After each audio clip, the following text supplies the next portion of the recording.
What is going on, guys? Umbreon is the best here, and I am bringing you a 5th gen Wi-Fi battle. That's right, it's no PO, it's actual Wi-Fi. I was actually able to get some Wi-Fi action going on here.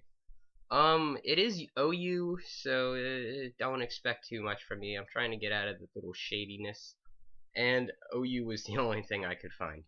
There was like no one. But here we go. I'm challenged by Daniel. He's gonna lead out with Heatran.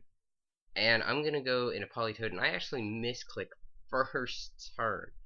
I actually wanted to go right for the Ice Beam because I saw on the team preview you had 4 types that were weak to my ice, but they would resist the water. And I ended up protecting, like I said, and I didn't want to, but I go into Jirachi because I know the grass type attack is coming.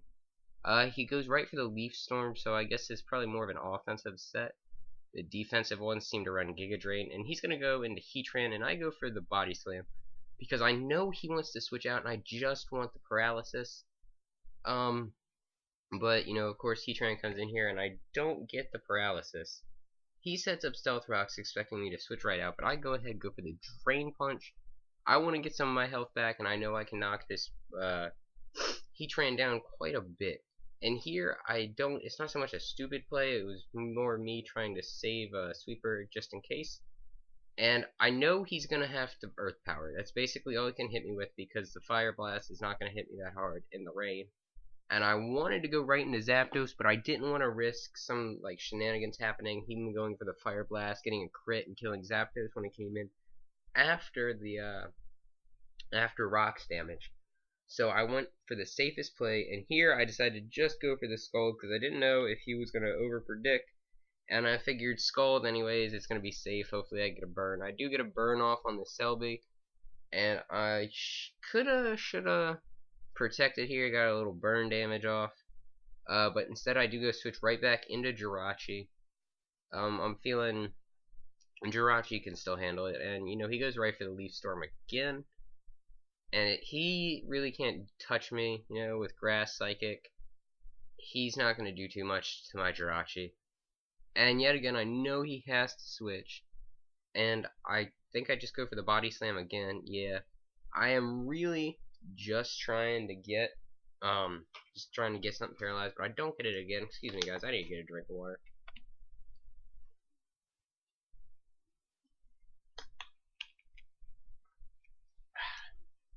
There we go. Here I bring in Zapdos on the play that I know he's going to Earth Power this time. There's no doubt in my mind, and I believe I go ahead and set up a substitute because I know he's going to have to switch out here. And I'm right, he goes into Hydreigon. And this is a pretty good series of plays on my part. I'm going to take advantage of the sub. I go for the Hidden Power, I do believe, on this turn. And I see the, you know, the Dark Pulse. He's not going to want to risk missing. And I go for the Hidden Power Ice, and it does a nice chunk. And the good play I'm talking about here is now that I know he's going to Dark Pulse, I am 99% sure I can live the Dark Pulse. So what I do is I Agility, and I get my Agility up here, so I'm at +2 speed. I know I can outspeed whatever he wants to bring in. And I was actually kind of laughing at myself here, because I knew what was going to have to happen was Volcarona is his only option to come in on this Zapdos. Because I outspeed his Heatran and would be able to kill it off, I could one-shot the, what's it called? The Gliscor with Hidden Power Ice. And here I go for the Thunder, and I know that I can take the Fire attack because of the rain, and I can actually also take the Bug-type move too.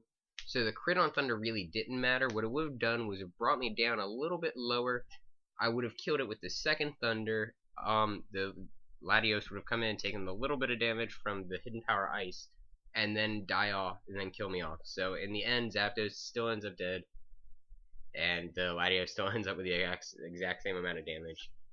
And here he goes for the Shadow Ball. I wasn't expecting that to kill me, and he is able to. It tells me he has the Life Orb set, like I figured.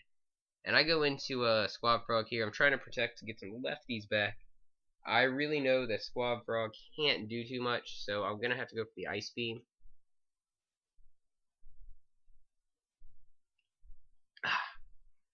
And it really doesn't do much, to tell you the truth. I was saddened by the amount of damage this did. And here, I'm basically foddering off Politoed. He is done. I was hoping that if I could get the protect lefties back, I could survive one more psychic. And he ends up switching it out, going for the Dragon Pulse, and it's able to kill me. And here I'm going to bring in my Haxorus, and here is a great game-changing play, I guess. By letting my Polytope die, I was able to bring in what do you want to call it, Garchomp? Haxorus in cleanly. I knew I would outspeed the Latios, because of how bulky it was taking those ice attacks. And then I'm able to kill off the Heatran here. I knew I was going to be able to kill it off with the double one. And here he's going to go into Gliscor.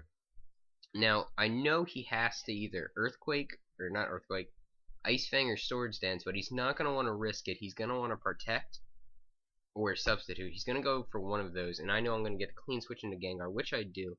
And I'm going for the Shadow Ball, and I'm thinking, you know, +2 is Unstab, and he's bulky.